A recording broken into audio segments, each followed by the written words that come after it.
అందరికీ నమస్కారం. AP pensioner YouTube ఛానల్కి స్వాగతం. ఈరోజు మనం ఈ వీడియోలో సర్వీస్ పెన్షనర్ మరియు ఫ్యామిలీ పెన్షనర్ మరణించిన తర్వాత వారికి ప్రభుత్వం నుంచి రావాల్సినటువంటి బెనిఫిట్స్ వారి యొక్క కుటుంబ సభ్యులకు వస్తాయా రావా అనే దాని గురించి ఈ వీడియోలో వివరిస్తాను. ఎవరైనా పెన్షనర్, ఫ్యామిలీ పెన్షనర్ ఇద్దరూ మరణించిన తర్వాత వారికి ప్రభుత్వం నుంచి చెల్లించవలసిన డెత్ రిలీఫ్, చనిపోయిన రోజు వరకు పెన్షన్ అర్హులైన కుటుంబ సభ్యులకు చెల్లిస్తారు. అలా అర్హులు లేనప్పుడు కుటుంబ సభ్యులలో మిగిలిన వారికి వారు సంబంధిత తహసీల్దార్ నుంచి ఫ్యామిలీ మెంబర్ సర్టిఫికేట్ పొంది వారిలో ఎవరికో ఒకరికి చెల్లింపులు జరపడానికి అంగీకరిస్తూ నోటరీ చేత సర్టిఫై చేసిన డిక్లరేషన్, మిగిలిన సమాచారం సమర్పిస్తే వారికి చెల్లిస్తారు.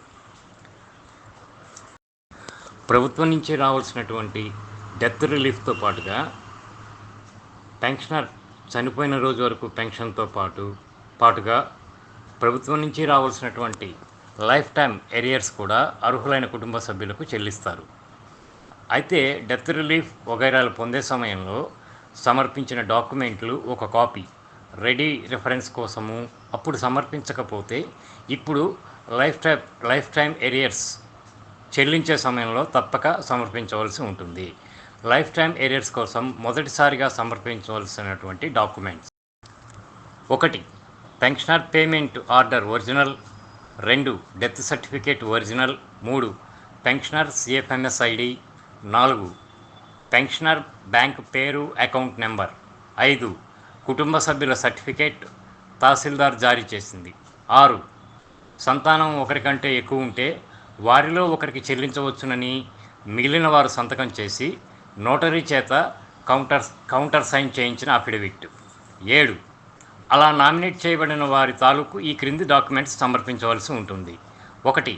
Aadhaar card copy, 2. Pan card copy, 3. Bank passbook మొదటి పేజీ కాపీ, 4. పాస్పోర్ట్ సైజ్ ఫోటోలు 2 లేదా 3, వారు తెల్ల కాగితంపై వ్రాసిన దరఖాస్తు. ఇవి కొన్ని ట్రెజరీలో మాత్రమే కోరుతున్నారు. అన్ని ట్రెజరీల వారు కోరవచ్చు, కోరకపోవచ్చు.